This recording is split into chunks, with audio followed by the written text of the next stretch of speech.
안녕하세요. C 플러스 인터내셔널의 현학부입니다. 반갑습니다. 2017년도 PD 개정판에 대한 이야기를 계속 해드리고 있는데 오늘이 7번째 시간입니다. 처음 동영상을 보시는 분들을 위해서 말씀을 드리면 2017년도 PD 개정판에 대한 이야기는 총 13차례에 걸쳐서 말씀드릴 거고요. 그리고 말씀드리는 모든 내용들은 다음 카페에 들어가셔서 현학봉이 카페를 치시면 거기에 이미 내용들이 모두 연재가 되어 있습니다. 그래서 동영상을 보시기 전에 제 다음 카페에 있는 내용을 먼저 읽어보시고 또는 출력하셔서 제 동영상을 보실 때 활용하시면 좀 더 이해하시는데 도움이 되지 않을까 이렇게 생각을 합니다. 오늘 7번째 시간 정의 및 해석에 관한 이야기인데요.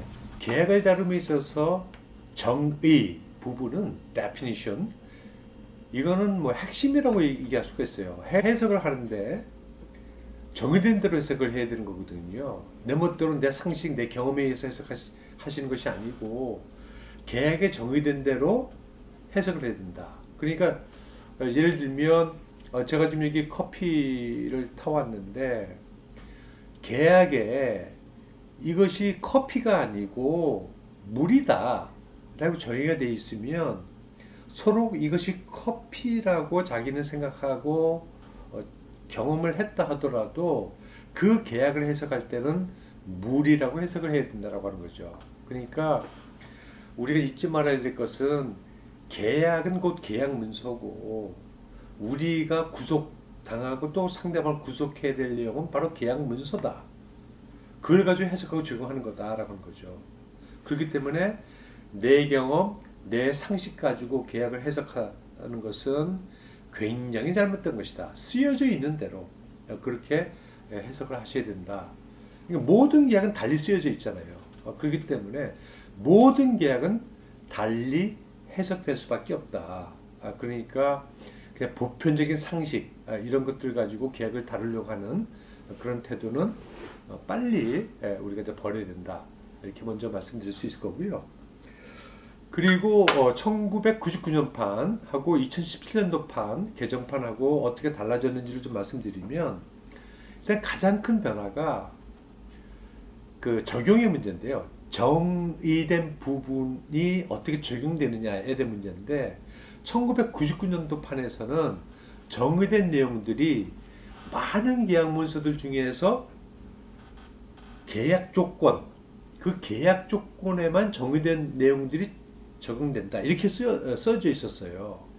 그런데 2017년도 개정판에서는 어떻게 써져 있냐면 정의된 내용들이 계약 조건뿐만 아니라 전체 계약 문서에 다 적용된다. 이렇게 해놨습니다. 이건 굉장히 심각한 문제를 발생시킬 수 있는데요. 예를 들면 기술문서들, 시방서나 도면 같은 것들은 계약 전문가, 뭐 법률 전문가들이 작성하지 않잖아요. 우리 엔지니어링 전문가들, 설계 전문가들이 쓰잖아요. 기술자들이 쓰는 거예요.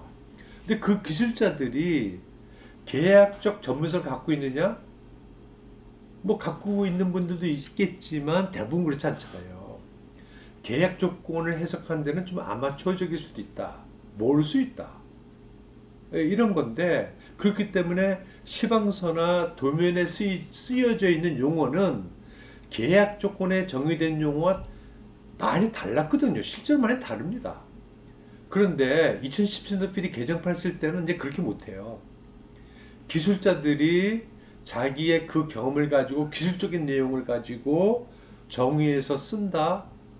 이것이 만약에 계약 조건에 정의된 내용과 충돌하게 되면 굉장히 큰 문제를 발생시킨다. 특히 발주자에 계신 분들, 발주기관에 계신 분들은 계약 문서를 작성하실 때 굉장히 신중하셔야 돼요. 그야말로 계약 전문가, 뭐 저희 같은 계약 전문가, 아니면 법률 전문가들이 실제로 기술적인 내용을 잘 모르잖아요. 그래서 법률 전문가를 쓰시는 경우에는 그 법률 전문가 중에서 계약의 내용을 아시는 분들, 특히 FDIC 계약 조건의 내용을 제대로 경험하고 해석하고 적용할 수 있는 그런 능력을 가진 그런 법률 전문가를 써야 비로소 제대로 된 계약 문서를 작성할 수 있다. 그 다음에 그 99년 판하고 2017년도 판의 정의가 틀려진 것은 2017년도에 정의가 무지하게 많이 늘어났습니다. 그래서 많이 늘어난 것들 중에 특징적인 것들, 새롭게 정의된 용어들을 몇 개 써놨는데요.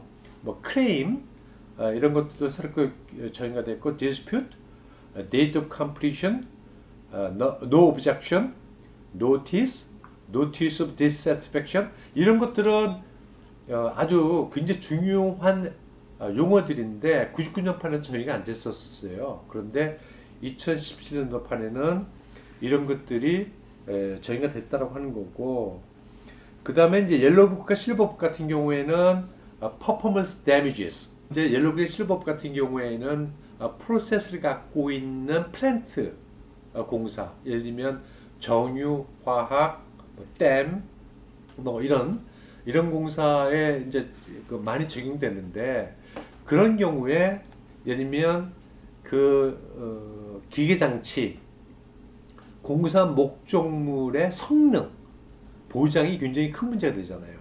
그래서 성능 보장을 제대로 못했을 때에 적용될 수 있는 그러한 손해배상에 관련된 규정이 옐로우북과 실버북 2017년 판에는 이제 새롭게 들어갔다.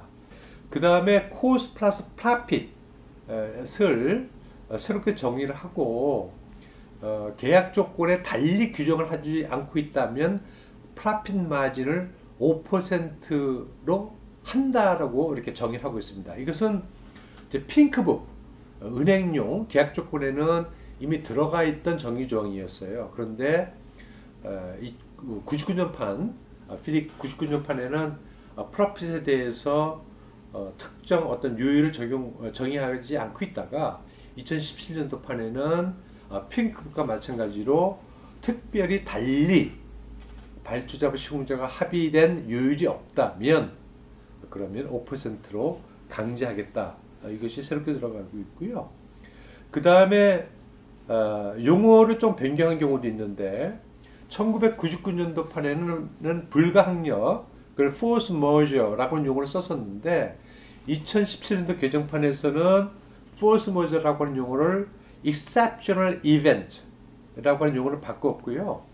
그 다음에 이전 동영상에서 말씀드렸지만 DAB, 분쟁조정위원회를 DAAB, 이렇게 Dispute Avoidance Adjudication Board, 그러니까 분쟁 회피 또는 조정 위원회로 용어를 변경했습니다. 그리고 해석과 관련해서 개정판에 좀 추가된 내용들이 있는데, 우리가 이제 FDIC 같은 경우에는 계약 조건을 작성할 때 may라고 하는 용어하고 shall이라고 하는 조동사를 쓰는데요. may라고 하는 용어를 쓰게 되면 이것은 강제하는 것이 아니고 선택할 수 있다, 할 수도 있고 안 할 수도 있다. may라고 하는 용어를 쓰게 되면 이제 그러한 표현을 할 때 may라고 하는 용어를 쓰고요. shall이라고 하는 용어를 쓰게 되면 그것은 강제적으로 해야 되는 겁니다.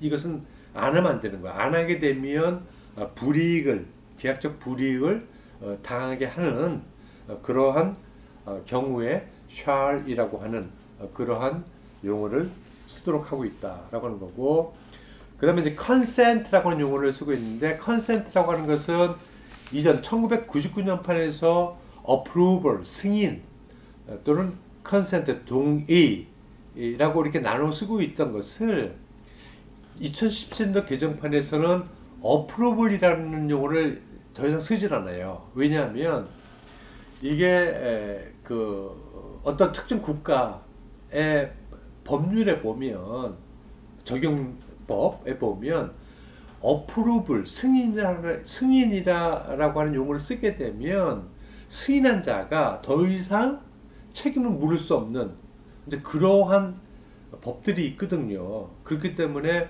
계약 조건에서 approval을 쓰게 되면 그런 국가의 적용법이 적용되는 경우에는 더 이상 책임 물을 수 없다. 이러한 상황이 발생하기 때문에 피리 계약 조건이 approval이라고 하는 표현을 이제 쓰지 말자라고 해가지고 2017년도 개정판에는 approval 대신에 전부 consent라고 하는 용어로 바꿔서 사용하고 있다. 이렇게 이해를 하시면 되겠고요. including, include 또는 includes 라고 쓰게 되면 계약 조건에 열거된 것에 한정되지 않는다 라고 하는 정의를 새롭게 넣어놨고요. 그 다음에 execute the works 또는 execution of the works 라고 하는 것을 새롭게 또 정의를 하고 있는데요. 시공자가 책임져야 될 것은 시공하고 완성하고 그 다음에 하자를 책임진다. 이것을 표현을 계속 똑같이 하려다 보면 너무 길잖아요. 그래서 하자에 대한 책임을 줄여버리자. execute the works 또는 execution of the works라고 하게 되면 시공한다라고만 해석하지 말고 하자에 대한 책임을 지는 것까지 같이 해석하는 것으로 이해를 해라. 이렇게 2017년도판에 쓰고 있습니다. 그 다음에 계약 조항을 보시면 A, B, C 이렇게 이거 서브 파라그래프라고 하는데요. 이 A, B, C 이렇게 쭉 열거하는 어떤 그런 조항들이 있어요. 99년 판에는 A, B, C가 전체가 다 충족이 되어야 적용될 수 있는 경우에는 A and B and C 해가지고 그 서브 파라그래프 A, B, C 사이에 and가 다 들어갔었어야 됐고 각각이 별도로 적용되는 경우에는 A or B or C 해서 OR을 A, B 사이에 전부 다 넣었었거든요. 2010년 개정판에서는 이렇게 하고 있습니다. 예를 들면 99년 개정판에서 A and B and C 이렇게 쓰는 경우에 2010년도 판에서는 전부 다 쓰지 말자. and를 A, B 그 다음에 and C 하게 되면 앞에 A하고 B 사이에도 and가 있는 것으로 해석해라. 이런 식으로 표현을 바꿨다라고 하는 겁니다. 그렇게 이해를 하시면 되고요. 그리고 이것은 뭐 상식적인 얘기지만 피리 계약 조건을 보시면 이제 제목도 있고 그다음에 부제목도 있고 뭐 서브 타이틀도 있고 뭐 이런 식으로 있어요. 그런데 그런 제목이나 부제목이나 서브 타이틀 이런 것들은 계약을 해석하는데 적용하지 말아라. 이것은 어떤 계약이나 뭐 다 똑같습니다. 예. 그리고 지난번 동영상에서 말씀드렸지만 계약 해석의 원칙은 나중에 만들어진 것이 먼저 만들어진 것에 우선하고 그 다음에 그 특별하게 규정된 것이 포괄적으로 규정된 것에 우선하고 특별 조건이 일반 조건에 우선한다. 이것은 뭐 여러분들 이미 이전 동영상에서 말씀드렸는데 여러분들 좀 이해를 하시면 되겠습니다. 예. 오늘 정의와 해석에 대해서 2010년도판에 어떻게 바뀌었는지에 대해서 설명드렸습니다. 고맙습니다.